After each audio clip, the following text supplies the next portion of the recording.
अस्सलाम वालेकुम नाजरीन, अली उर्दू वॉइस चैनल पर खुश आमदीद। उर्दू नावल शैतान किस्त नंबर 4। Congratulation mister and Mrs Saraj Ali.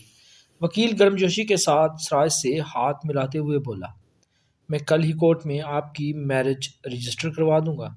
Thank you, Seraj ने जवाब दिया और जाने के लिए उठ खड़ा हुआ और बाहर को चल दिया। सिद्रा भी इसके पीछे पीछे चल दी। इसकी तो हालत ही अजीब हो रही थी। वो दिन वो पल जिसका हर लड़की हमेशा से ख्वाब देखती आती है। शादी को लेकर कितने अरमान सजाती है। सिद्रा ने भी सजाए थे, मगर यह दिन इसकी ज़िंदगी में इस तरह से आएगा, इसका तो सिद्रा ने कभी गुमा भी ना किया था। बस कुछ ही पलों में इसकी ज़िंदगी बदल कर रह गई, मगर इसके लिए यही काफ़ी था कि इसका हमसफ़र, इसका जीवन साथी सिराज बन गया है। सिराज सिद्रा को लिए अपने घर आ गया। घर क्या था, वो तो एक आलीशान महल था। सिराज गाड़ी गैराज में खड़ी करता हुआ अंदर की तरफ चल दिया। सिद्रा भी गाड़ी से उतरी तो सिराज इसको वहीं छोड़े अंदर जा चुका था। आसपास 18-20 बेशकीमती गाड़ियां खड़ी थी। सिद्रा तेज तेज कदम उठाती सिराज के पीछे हो ली। सलाम साहब। अंदर आते ही सिराज के एक मुलाजिम ने इसको सलाम किया। सलाम मैडम। आप इसने सिद्रा को सलाम किया। खाना लगा दूं सर? नहीं, इसकी ज़रूरत नहीं है। ये बोलते हुए सिराज अपनी ख्वाबगाह की जानिब बढ़ गया, जबकि सिद्रा वहीं खड़ी रह गई। सिराज मुसलसल इसके वजूद को इस तरह से नज़रअंदाज कर रहा था जैसे वो यहाँ मौजूद ही ना हो। सिराज का सिराज जा चुका था। वो मुलाजिम भी वहाँ से चला गया। सिद्रा वहाँ पड़ी एक आरामदेह सोफे पर बैठ गई और इधर उधर नज़रें दौड़ाकर घर का जायज़ा लेने लगी। कुछ ही देर में एक मुलाजमा हाथ में चाय वगैरह लिए सिद्रा के करीब आई और सिद्रा को चाय पेश करके जाने के लिए वापस पलटी। सुने, सिद्रा इससे मुखातब हुई। जी। मुलाजमा नहायत अदब से बोली, क्या आप मुझे घर दिखाएंगे? जी बिल्कुल, क्यों नहीं। ठीक है, आ जाएं आप। मुलाजमा सिद्रा को अपने साथ लिए चल दी। सबसे पहले तो इसने सिद्रा को सारे कमरे दिखाए, फिर इसको स्विमिंग पूल वाला हिस्सा दिखाया। स्विमिंग पूल दिखा चुकी तो लॉन दिखाया, जो काफ़ी बड़ा और काफ़ी सारी ज़मीन पर मुश्तमिल था, जिसमें फूल पौधे और मुख्तलिफ़ अक़साम के दरख्त लगे हुए थे। फिर वो सिद्रा को लेकर घर की पिछली जानिब आ गई। ये देखें, ये सराज साहब के पालतू शेर हैं। वहाँ 3-4 शेर एक वसी पिंजरे में इधर उधर घूम रहे थे। शेर का नाम सुनते ही सिद्रा का खून खुश्क हो चुका था। ओ अच्छा, ये पिंजरे ठीक से बंद तो है ना? जी जी बंद है, इसको तो बस साहब ही खोलते हैं।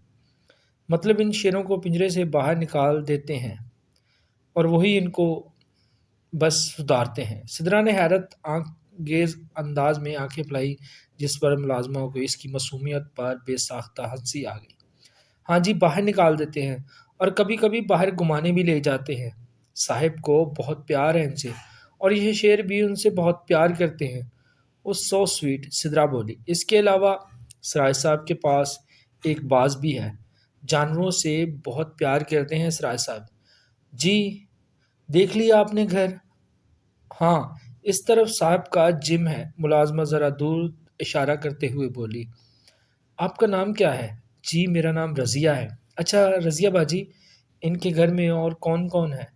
और कोई भी नहीं है, सराय साहब अकेले रहते हैं इस घर में।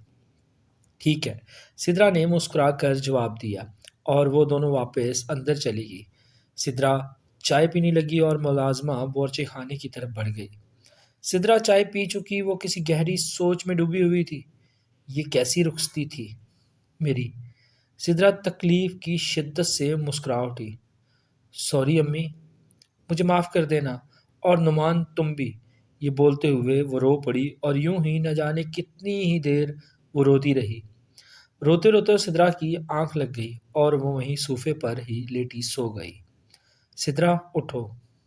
सिद्रा, सिद्रा।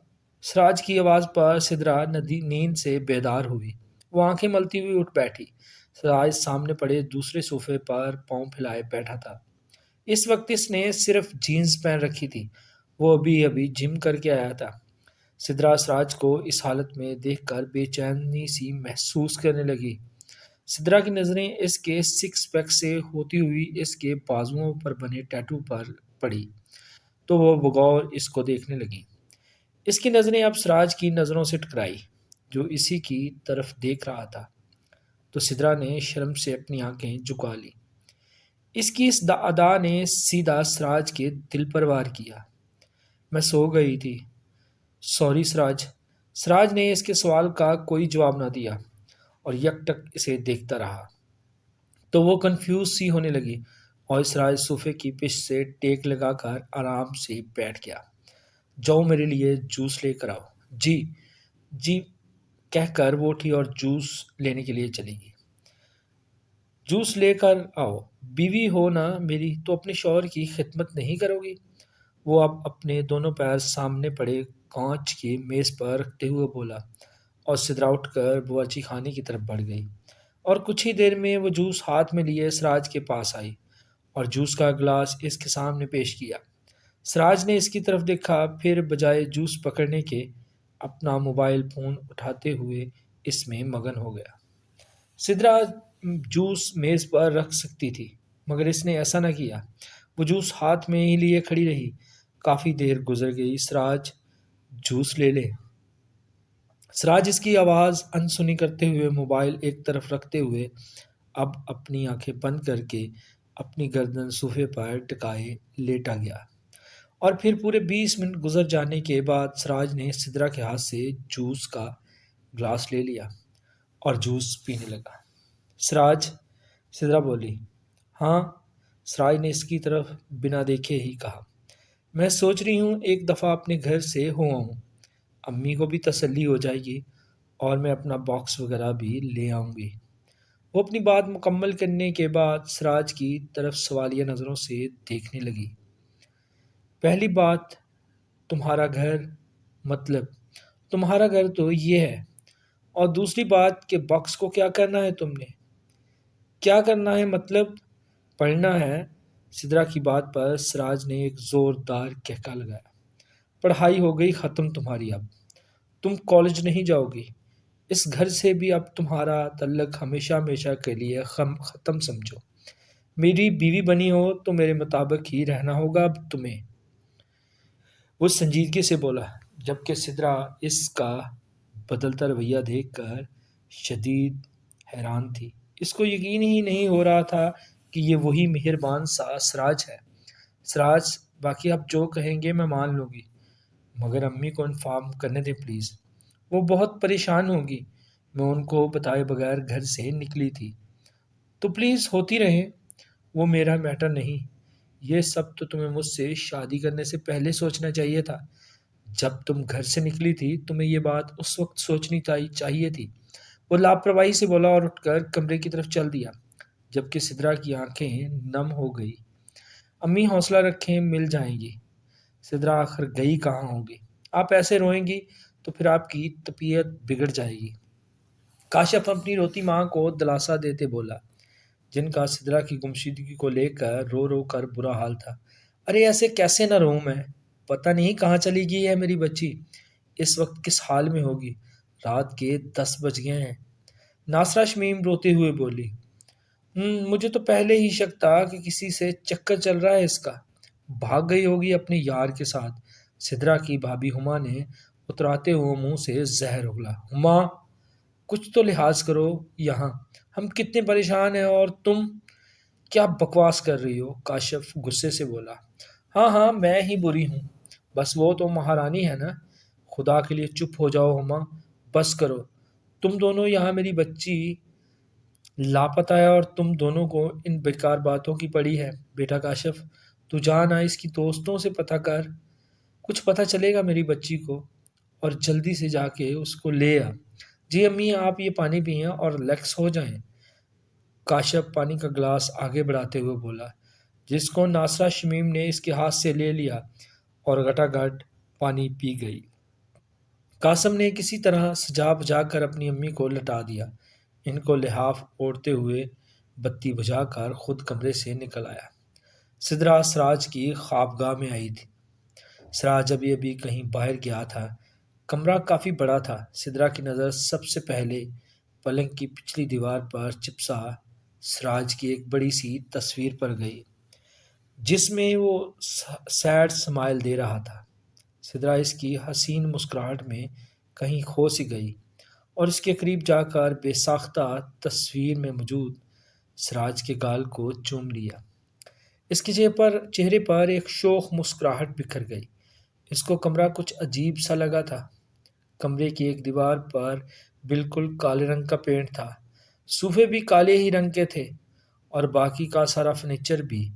कमरे में बहुत ही बड़ी शीशे की खिड़की थी जो बाहर लॉन में खुलती थी।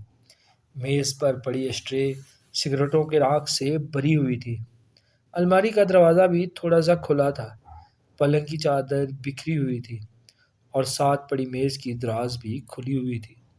सिद्रा वो चादर ठीक करने लगी। जब ठीक कर चुकी तो दराज बंद करने लगी, मगर सामान ज़्यादा होने की वजह से वो बंद ना हो रहा था। सिद्रा सारा सामान निकाल कर इसे तरतीब से रखने लगी। इस दौरान इसको सिराज की एक तस्वीर मिली जो सिराज ने कोई डिग्री हासिल करते हुए ली थी। सिद्रा ने वो तस्वीर बाहर ही रहने दी और बाकी की सारी चीज़ें सलीके से रख कर दराज बंद कर दिया। अब वो अलमारी की तरफ बढ़ी। अलमारी का दरवाज़ा खोलते ही कुछ कपड़े सिद्रा के कदमों में आ गिरे। जब वो अलमारी ठीक करने लगी तो इसको अलमारी में मौजूद एक दराज से कुछ गन्स मिली थी जिनको सिद्रा ने बिल्कुल ना छेड़ा। बाकी की सारी अलमारी दुरुस्त करती अब वो बेड पर जा बैठी। इसको भूख लगने लगी थी, मगर वो सिराज का इंतज़ार करने लगी। आरामदेह बिस्तर पाकर इसकी आंखें लग गई। इसकी आंखें किसी शोर की आवाज़ से खुली। जब इसने देखा तो सामने सिराज खड़ा अलमारी से अपने कपड़े निकाल रहा था और कपड़े के लिए वो बाथरूम की तरफ बढ़ गया। जब वो नहा कर लौटा तो सिद्रा बोली, खाना खाना है? क्या आप मेरे साथ खाना खाएंगे? मुझे बहुत भूख लगी है। जिसके जवाब में सिराज ने एक गुस्से भरी नज़र इस पर डाली और सिंगार मेज पर पड़े हेयर ब्रश उठाए अपने बाल ठीक करने लगा। मैं खा कर आया हूँ, वो कुछ देर बाद बोला। ठीक है, सिद्रा अफसरदा सी होती बोली। हेलो मैडम, ये बेड मेरा, उठो यहाँ से। सिराज बाल ठीक कर चुका तो पलंग के पास आकर तलखिया अंदाज से बोला। इसके सख्त लहजे से सिद्रा का दिल दुखा, मगर वो चुपचाप वहां से उठ गई और सोफे पर जाने लगी कि अचानक पलटकर खुशदिली से बोली, सिराज क्या है? वो बिना इसकी तरफ देखे अपना कंबल खोलता हुआ बोला। सिद्रा इसकी वही तस्वीर उठा लाई। सिराज, ये देखे मुझे क्या मिला है। कौन सी डिग्री मिल रही थी आपको इस तस्वीर में? अरे ये 13-14 साल पुरानी पिक्चर तुम्हें कहाँ से मिल गई? वो लापरवाही से बोला। क्या? 13-14 साल पुरानी? ये क्या कह रहे हैं आप? सिद्रा हैरत से आंखें खोली बोली, मगर सिराज ने कोई जवाब न दिया और वो सोने की गरज से आंखें बंद किए लेट गया। सिराज, सिराज बताए ना, क्या है? सोने क्यों नहीं दे रही? क्या बताऊं तुम्हें मैं? ये कि ये तस्वीर 13-14 साल पुरानी कैसे हो सकती है? क्योंकि ये डिग्री क्यों फजूल बातें करके दिमाग ख़राब कर रही हो मेरा? मुझे सुबह 7 बजे उठना है। क्या है इस तस्वीर में ऐसा? एमबीए की डिग्री मिली थी मुझे यहाँ यहीं कोई 13 साल पहले, बस। और क्या बताऊँ तुम्हें? सिराज, आपकी एज क्या है इस वक्त? 34 साल, वो उकता कर बोला। आप 34 साल के हैं? सच्ची? सिद्रा जी भर के हैरान हुई। क्यों? तुम क्यों इतनी हैरान हो रही हो? मैं तो आपको 25 साल का समझ रही थी। सच्ची? मैं झूठ नहीं बोल रही, सिद्रा मासूमियत से बोली। सिद्रा की बात पर सिराज हंस पड़ा। इसका मतलब अंकल से शादी हो गई तुम्हारी? हम्म? नहीं नहीं, ऐसी कोई बात नहीं सिराज। मुझे तो आप हर हाल में कबूल है। ऐसी कोई बात नहीं, सिद्रा बोली और सिराज मुस्कुराते हुए कंबल मुंह तक ओढ़ने सोने के लिए लेट गया। जबकि सिद्रा बिना खाना खाए ही सोफे पर आ लेटी और अपनी अम्मी को याद करते करते इसकी आंखें भीग गई और साथ ही पता नहीं किस वक्त उसकी आंख लग गई। नाजरीन, इस नावल की 5वीं किस्त सुनने के लिए चैनल को सब्सक्राइब करें, बेल आइकन को प्रेस करें ताकि हर नई आने वाली कहानी का नोटिफिकेशन पर वक्त आपको मिलता रहे। इंशाल्लाह मिलते हैं अगली कहानी में। अगर कहानी अच्छी लगी है तो वीडियो को लाइक करें। अल्लाह हाफिज़।